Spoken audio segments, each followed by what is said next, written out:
Today, we're going to talk about a story that, well, it's one of those that really sticks with you. It comes from a 73-year-old man named Peter Whitmore, and after 41 years of marriage, he learned a lesson so devastating, so profound, that he felt he had to share it as a warning for the rest of us. Just imagine hearing these words from your wife.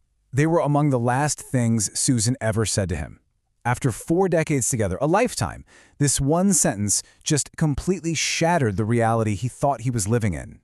So that's the real question here, isn't it? How does a relationship that looks totally solid from the outside just crumble from within? Peter's story is a painful, but honestly a vital look at how exactly that tragedy happens. See, for most of his life, Peter really believed everything was okay. They had a good life, right? A solid marriage, they didn't really fight all that much. They were comfortable. And this is the distinction that just completely blindsided him. Susan's last words were this massive wake-up call. He started to realize their whole foundation, it wasn't built on a real connection. It was built on routine. Their life was solid, sure, but it wasn't truly alive. So, in that quiet time after Susan was gone, Peter started this painful process of looking back at their life together. He was searching for where it all went wrong, and he landed on this one single, devastating diagnosis. He realized they had slipped from being partners into basically being roommates. Their life became all about routine, not about curiosity. They got complacent, not intentional, and in the end, they were really two people living these parallel lives, completely alone, together. And this right here, this was the real enemy, complacency. It's that feeling that, things are good enough, so you just stop trying. Their comfortable life wasn't a sign of strength at all. It was just a slow, quiet drift into total disconnection. So how does a drift like that actually happen? Well, it wasn't one big thing. As Peter looked back, he saw it was a pattern of these tiny, seemingly insignificant moments that just added up and compounded over decades. Susan would, she'd make these little bids for connection. She would suggest things they could do together, little ways to try and get that old spark back. And Peter, probably without even realizing it, just consistently shut them down. He was too tired, or too busy, or he just thought it wasn't practical. See, Peter's mindset was that the big things were what mattered, being a good provider, being faithful. He learned, way too late, that the real glue of a relationship, that intimacy, it's built in the tiny, day-to-day moments. The random conversations, the shared jokes, the small acts of just paying attention. And maybe the most painful example of this whole thing was the trip to Scotland. For years, Susan dreamed of going to see where her grandmother was from. She brought it up so many times, but Peter always had a reason to put it off. Oh, maybe when we retire. It was always someday. A someday that, of course, never came. Later, when he asked her why she never just insisted they go, this was her answer, and it's just heartbreaking. It was never about the trip itself or the plane ticket. She didn't want him to go because he felt obligated. She wanted him to be excited about it with her. She wanted him to care about her dream just because it was hers.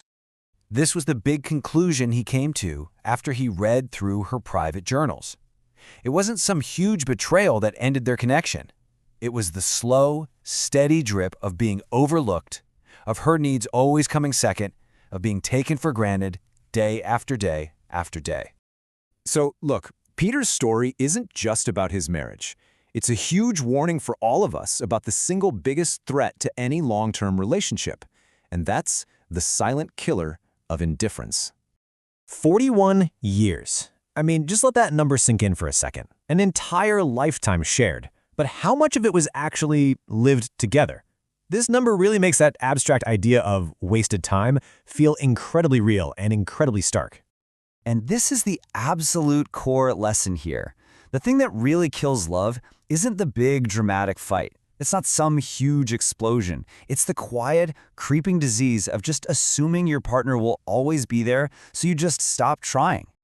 And this is how it happens. It's a simple but deadly process. First, you stop being curious because, hey, you think you already know everything about them.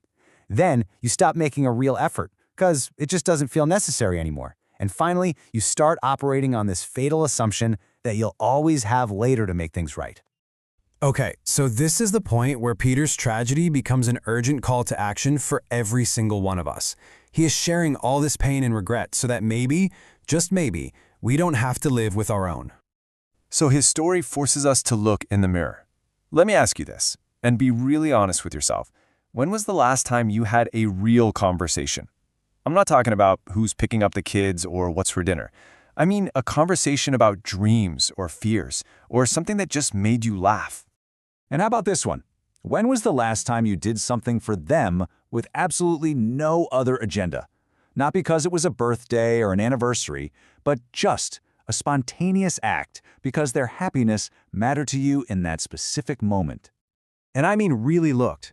Not just a glance while you were doing something else, but actually paused and saw the person you share your life with and felt this wave of just gratitude.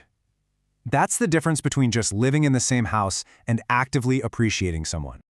This is it.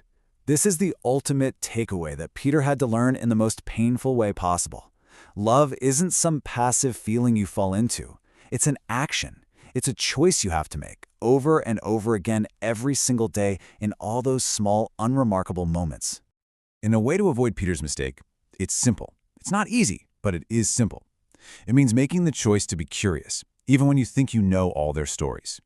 Choosing to be intentional with your time and your attention, and choosing to be fully present, because those little moments, they are your life.